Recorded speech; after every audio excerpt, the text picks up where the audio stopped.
Students, welcome in today's class. बच्चों, आज हम फिर से आपका एक न्यू चैप्टर स्टार्ट करने जा रहे हैं। Okay, so this is your chapter number 13 and the name of the chapter is force, work and energy. ठीक है, चलिए स्टार्ट करते हैं।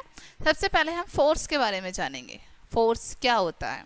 Okay, in your daily life you see many people who do different kinds of work. ठीक है, यहाँ पर आपको बताया गया है आप अपने रोजाना के जीवन में बहुत सारे ऐसे लोगों को देखते होंगे जो अलग अलग तरह के वर्क करते हैं। ठीक है, डिफरेंट काइंड्स ऑफ वर्क करते हैं। So some people work in office and some in homes. कुछ पीपल ऑफिस में वर्क करते हैं, कुछ घर में काम करते हैं। All these people apply force to do work. ठीक है, जितने भी लोग होते हैं ये सभी अपना काम करने के लिए फोर्स को अप्लाई करते हैं। ठीक है, without force they can not do any work. बिना फोर्स के ये किसी भी काम को नहीं कर सकते हैं। What does the word force in opposite direction means? यानी कि यहाँ पर आपसे पूछा गया है कि हम फोर्स को जब ऑपोजिट डायरेक्शन में लगाते हैं तो उसका क्या मतलब है, क्या मीनिंग है। Look at the picture given below. अब आपको यहाँ पर नीचे कुछ पिक्चर्स दी हुई हैं, आपको ये देखनी है। ठीक है, देखिए यहाँ पर पुलिंग, पुशिंग, पुलिंग, ये पिक्चर्स दी हुई हैं। ठीक है, What do you see in the pictures? क्या आपने क्या देखा है इन पिक्चर्स में? ठीक है, in the pictures first a man pools a rickshaw. Okay, first picture में क्या हो रहा है, एक मैन है, एक व्यक्ति है जो कि रिक्शे को पुश कर रहा है। ठीक है, सॉरी, पुल कर रहा है, खींच रहा है। इन picture second a man pushes a drum. Picture second में एक मैन है जो कि पुश कर रहा है एक ड्रम को। In picture third an engine pulls a train. Picture third में एक इंजन है जो कि ट्रेन को अपनी तरफ ले जा रहा है, यानी कि उसको पुल कर रहा है। Here are words pulls and pushes have been used frequently. यहाँ पर वर्ड्स जैसे पुल है, पुश है, ये लगातार यूज हुए हैं। राइट, अ पुश और pull that makes a body move is called a force. ठीक है, जब हम किसी चीज को पुश कर रहे हैं या उसको पुल कर रहे हैं, ठीक है, उसकी वजह से जो हमारी बॉडी जिस भी चीज को हम पुल या पुश कर रहे हैं उसमें मूवमेंट आ रहा है, उसी को हम फोर्स कहते हैं। ठीक है, what is force used for? Force किस चीज के लिए यूज किया जाता है? We use force for many purpose. कई सारी चीजों के लिए हम फोर्स को यूज करते हैं। Okay, force is use to pull, push और मूव ऑब्जेक्ट्स। फोर्स का यूज किया जाता है किसी भी चीज को पुल करने के लिए, खींचने के लिए, पुश करने के लिए, आगे की तरफ धक्का देने के लिए, ऑब्जेक्ट्स को मूव कराने के लिए। ओके, अब सबसे पहले देखते हैं हम project. Try to push a table. अब आपको एक प्रोजेक्ट करना है, एक टेबल को पुश करने की कोशिश करनी है। What do you see? आप क्या देखते हैं? It's moves in the direction of the force you applied. अब ये उसी डायरेक्शन में मूव हो रही है जिस डायरेक्शन में आप फोर्स लगा रहे हैं। जैसे आगे को मूव कर रहे हैं, आगे की तरफ आप फोर्स लगा रहे हैं तो आगे की मूव होगी, आगे की तरफ। अपनी तरफ को आप खींच रहे हैं, ठीक है, तो आपकी तरफ होगी। जिस तरफ भी आप फोर्स लगा रहे हैं उधर की तरफ जाएगी। Now try to pull it. अब आपको उसको पुल करने की कोशिश करनी है, खींचने की। What happened this time? इस टाइम क्या होगा? Again it's move in the direction of the force you applied. वही होगा, जिस डायरेक्शन में आप फोर्स अप्लाई कर रहे हैं उसी डायरेक्शन में वो खींचेगी। Right, thus a force can pull or push an object. इस तरीके से एक फोर्स जो होता है किसी भी ऑब्जेक्ट को पुल कर सकते हैं हम उसके द्वारा या फिर पुश कर सकते हैं। ठीक है, force is use to stop moving objects. Force use किया जाता है मूविंग ऑब्जेक्ट को रोकने के लिए भी। राइट, अब एक फिर से प्रोजेक्ट करना है। Take a toy car. अब आपको एक खिलौना गाड़ी जो होती है वो लेनी है। ठीक है, move it on the floor. उसको फ्लोर पर आपको मूव कराना है। ठीक है, ट्राई टू स्टॉप इट। अब आपको उसको रोकने की कोशिश करनी है। ठीक है, what have you done to stop it? तो उसको रोकने के लिए आपको क्या करना होगा? You have applied force to stop it. आपको उसको रोकने के लिए फोर्स अप्लाई करना होगा। Right, in which direction did you apply the force? किस डायरेक्शन में आपको फोर्स अप्लाई करना होगा? किस डायरेक्शन में अप्लाई करेंगे आप force? In stopping a moving toy car you had applied force in the direction opposite to its motion. ठीक है, अब जब आपको स्टॉप करनी होगी वो टॉय कार, तब आप उसकी ऑपोजिट डायरेक्शन में फोर्स को अप्लाई करेंगे। Thus a force is used in opposite direction to stop a moving body. इस तरीके से फोर्स हम opposite डायरेक्शन में यूज करते हैं जब हम किसी मूविंग बॉडी को स्टॉप करते हैं। ठीक है, force is use to make objects go faster और स्लोअर। ठीक है, फोर्स को हम यूज करते हैं किसी भी ऑब्जेक्ट को फास्ट करने में और स्लो करने में। ठीक है, इन दी above projects you had applied a force to stop the car. above project जो हमने अभी किया है, ठीक है, इसमें क्या क्या है, आपने एक कार को जो कि मूव कर रही थी उसको स्टॉप किया था, right. Now move the car again, आपको फिर से कार को मूव करना है. Apply a force on it in the direction of its motion. अब जिस डायरेक्शन में आपको मूव करना है कार को, उसी डायरेक्शन में फोर्स अप्लाई करना है. व्हाट डू यू सी, आप क्या देखते हैं, द कार मूव्स फास्टर, तो कार जो है और तेजी से मूव करेगी, right. This shows that force can increase the speed of a moving body. इससे हम क्या शो होता है कि हमारा जो फोर्स है वो किसी भी मूविंग बॉडी को और उसकी स्पीड को ज़्यादा बढ़ा सकता है, ठीक है. Force is use to change the direction of a moving body. Force use किया जाता है हमारी मूविंग बॉडी की डायरेक्शन को चेंज करने के लिए, ठीक है. You might have seen a cricket match. आपने क्रिकेट मैच जरूर देखा होगा, right. When a bowler bowls the batsman hits the ball that goes in a different direction, ठीक है. जब एक बॉलर बॉल को डालते हैं, ठीक है, और बैट्समैन उसको हिट करता है, तो बॉल का क्या करती है, उसकी अपोजिट डायरेक्शन में जाती है, दूसरी डायरेक्शन में जाती है. Why and how does it happens, क्यों और कैसे ऐसा होता है. This is because the batsman apply force that change the direction of the moving ball. ऐसा इसलिए होता है, जो बैट्समैन होता है वो अप्लाई करता है फोर्स को मूविंग बॉल की अपोजिट डायरेक्शन में, ठीक है. Thus, force is used to change the direction of a moving body. इस तरीके से फोर्स को हम चेंज कर सकते हैं, फोर्स हम लगाते हैं मूविंग बॉडी के अपोजिट डायरेक्शन में, उसकी डायरेक्शन को चेंज करने के लिए, ठीक है. नाउ नेक्स्ट टॉपिक हमारा work. Work is said to be done only when a force move something. Work done कब हो जाता है, जब हम किसी भी चीज में फोर्स लगाते हैं, ठीक है, और वो मूव करती है, तब हमारा वर्क डन हो जाता है. If you lift a heavy object, यदि आप एक हैवी ऑब्जेक्ट को लिफ्ट करते हैं अगर, ठीक है, you do work because you exert a force that moves the object. आपको काम करना पड़ता है, क्यों, क्योंकि आपको फोर्स लगाना पड़ता है वहां पर ऑब्जेक्ट को मूव करने के लिए, right. Work can not be done without energy. Work बिना एनर्जी के नहीं किया जा सकता, okay. When work is done energy is used. जब वर्क किया जाता है, वर्क डन होता है, तो एनर्जी यूज होती है उसमें, right. You get your energy from your food. अब आपको एनर्जी कहाँ से मिलती है, आपके फूड से, right. Machines get their energy from fuel such as petrol और गैस. मशीन्स को एनर्जी कहाँ से मिलती है, उन फ्यूल से, जैसे पेट्रोल हो गया और गैस हो गई. When we apply force on an object and it moves through a distance. जब हम फोर्स को अप्लाई करते हैं किसी भी ऑब्जेक्ट पर, ठीक है, और वो मूव करता है एक डिस्टेंस तक, हम कहते हैं we say that work is done. तब हम क्या कहते हैं कि वर्क डन हो चुका है, काम हो चुका है. Work in science means a push or pull which moves an object through a distance, ठीक है. वर्क इन साइंस, यानी कि वर्क इन साइंस का मतलब है पुश और पुल करना, किसी भी ऑब्जेक्ट को मूव करवाना एक डिस्टेंस तक, ठीक है, through a distance.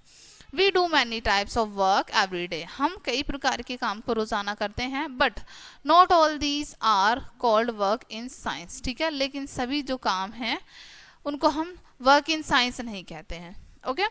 If you push और pull an object and it does not move. यदि आप किसी भी ऑब्जेक्ट को पुल और पुश कर रहे हैं और वो बिल्कुल भी मूव नहीं कर रहा है, you are not doing any work. तब आप कोई भी काम नहीं कर रहे हैं, ठीक है. For example, if you are pushing a wall and it does not move. Example के लिए आप एक वॉल को, दीवार को पुश कर रहे हैं, ठीक है, और वो बिल्कुल भी मूव नहीं हो रही है, you are not doing any work. तब आप उस टाइम पे कोई भी वर्क नहीं कर रहे हैं. Similarly, if a coolie is standing with a heavy load on his head but he does not move. इसी प्रकार से जब एक कुली अपने सर पर बहुत सारे हैवी लोड को लेके खड़ा है लेकिन वो मूव नहीं कर रहा है, he is not doing any work. It means कि वो कोई भी काम नहीं कर रहा है, ओके. नाउ नेक्स्ट है हमारा topic machines. Any device that makes our work easier is called a machine.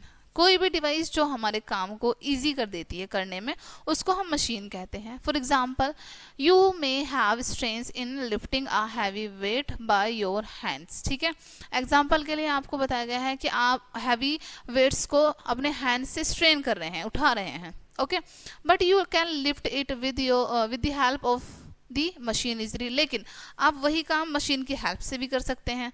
The amount of work you do in both case is equal. जो अमाउंट इन दोनों वर्क में आप यूज कर रहे हैं वो इक्वल है, but the machine permits you to use less efforts. लेकिन मशीन की वजह से क्या होता है, आपको एफर्ट्स कम डालने पड़ते हैं। Some of the simple machines are lever, कुछ सिंपल मशीन्स हमारी लीवर होती हैं, इंक्लाइंड प्लेन होती हैं, पुली होती हैं, स्क्रू होती हैं, वैज होती हैं और व्हील एंड एक्सेल। ये कुछ हमारी सिंपल मशीन्स होती हैं। नेक्स्ट टॉपिक है हमारा energy. Energy is defined as the ability to do work. Energy को हम कह सकते हैं, कार्य करने की क्षमता को हम ऊर्जा कहते हैं, एनर्जी कहते हैं, ठीक है। You need energy to do work, आपको काम करने के लिए एनर्जी की नीड होती है। Your muscles produce force to do work, ठीक है। आपकी जो मसल्स होती हैं वो फोर्स प्रोड्यूस करती हैं काम करने के लिए, ठीक है। The muscles get energy from the food you eat. Muscles को एनर्जी कहाँ से मिलती है, उस फूड से जो जिस फूड को आप ईट करते हैं, okay. You would not be able to stay alive without the energy which you get from food, ठीक है। आप ज़्यादा समय तक जीवित नहीं रह सकते हैं उस एनर्जी के बिना जिस एनर्जी को आप फूड से लेते हैं, ठीक है। उसके बिना आप ज़्यादा लंबे टाइम तक जीवित नहीं रह सकते हैं। This sun rays energy enable plants to grow. Sun की जो रेज होती हैं वो प्लांट्स को एनर्जी देती हैं जिसकी वजह से वो ग्रो कर पाते हैं। In fact all living things depend on the sun for their energy. हालांकि यहाँ तक है कि जितनी भी लिविंग थिंग्स है वो सारी डिपेंड करती हैं एनर्जी के लिए सन पर, ऊर्जा के लिए, ठीक है। Plants use the energy of the sun to make food.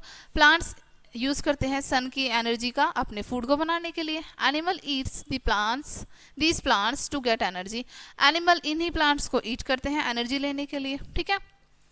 Without sun there would be no life on the earth. बिना सन के अर्थ पर जीवन संभव नहीं है, ठीक है। Where does energy comes from. अब ये एनर्जी कहाँ से आती है, energy comes from matter, matter से आती है, ठीक है, पदार्थों से। Everything in the universe is made up of matter. जो भी चीजें इस यूनिवर्स में है, इस ब्रह्मांड में है, वो सभी मैटर से बनी है, ठीक है। So energy is found everywhere, इसलिए एनर्जी हर जगह पर पाई जाती है। Matter can be changed into energy and energy can be changed into matter. Matter हमारा एनर्जी में चेंज हो सकता है और हमारी एनर्जी मैटर में चेंज हो सकती है, ठीक है। Kinds of energy, there are many kinds of energy. कई प्रकार की एनर्जी होती हैं। Let us learn about some of them. आइए उनमें से कुछ के बारे में हम जानते हैं। सबसे पहले जानेंगे हम potential energy. Energy that is store up is called potential energy. जो एनर्जी स्टोर करके रखी जाती है उसको हम पोटेंशियल एनर्जी कहते हैं। जैसे water stored behind our dam has potential energy. अब हमारे डैम्स, बांध बने होते हैं ना, उनके पीछे वाटर स्टोर रहता है, ठीक है। अब वो जो रोक के रखते हैं पानी को, वो होती है हमारी पोटेंशियल एनर्जी, ठीक है, डैम्स जो होते हैं हमारे। नेक्स्ट है kinetic energy. Energy due to the movement of our body is called kinetic energy, ठीक है। किसी भी बॉडी के दौरान जो भी मूवमेंट हो रहा है उसको हम काइनेटिक एनर्जी कहते हैं।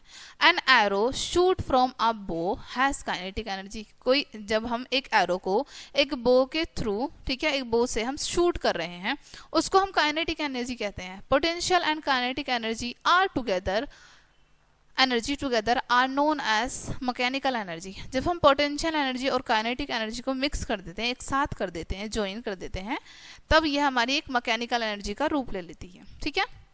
हीट एनर्जी के बारे में जानते हैं अब हम। Heat energy stored in steam is called heat energy. Heat, अब क्या होता है, एनर्जी जो स्टोर होती है हमारी स्टीम में, ठीक है, उसको हम हीट एनर्जी कहते हैं। Heat energy is used to drive steam engines, cook food and warm rooms. Heat energy का यूज़ किया जाता है इंजन्स को स्टीम के लिए, ठीक है, फूड को पकाने के लिए और रूम्स को गर्म रखने के लिए, ठीक है। Coal, wood, petrol, diesel and kerosene have heat energy.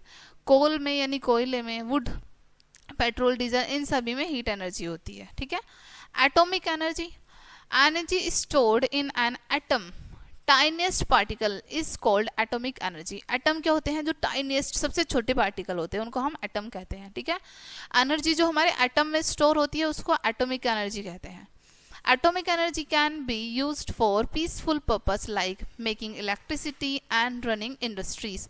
Atomic energy हमारी ऐसे कामों के लिए यूज़ किए जाती हैं जो शांतिपूर्वक किए जाते हैं, जैसे इलेक्ट्रिसिटी को बनाना, ठीक है, इंडस्ट्रीज में चलाना, ओके, इन सब चीज़ों के लिए। However it can also be use to make atoms bomb bombs that can destroy the world. हालांकि यह एनर्जी हमें एटम बॉम्ब्स बनाने के लिए भी यूज करते हैं हम इसको, ठीक है, जो कि पूरे वर्ल्ड को डिस्ट्रॉय भी कर सकती है, ठीक है। Chemical energy, energy stored in are torch battery is called chemical energy. Chemical energy जैसे हमारी टॉर्च बैटरी होती है ना, उसमें जो एनर्जी स्टोर होती है उसको हम केमिकल एनर्जी कहते हैं। Electrical energy, energy derived from electricity is called electrical energy. ऐसी एनर्जी जो इलेक्ट्रिसिटी के द्वारा चलाई जाती है उसको हम इलेक्ट्रिकल एनर्जी कहते हैं। It is used to light our houses and to drive machines in factories. इसका यूज़ किया जाता है, हमारे घर में बिजली आती है तो ठीक है, उससे हम बहुत सारी चीज़ें यूज़ करती हैं, तो हमारे घरों के लिए और फैक्ट्रीज के लिए, okay. Fans, coolers, air conditioners and televisions make use of electrical energy, ठीक है।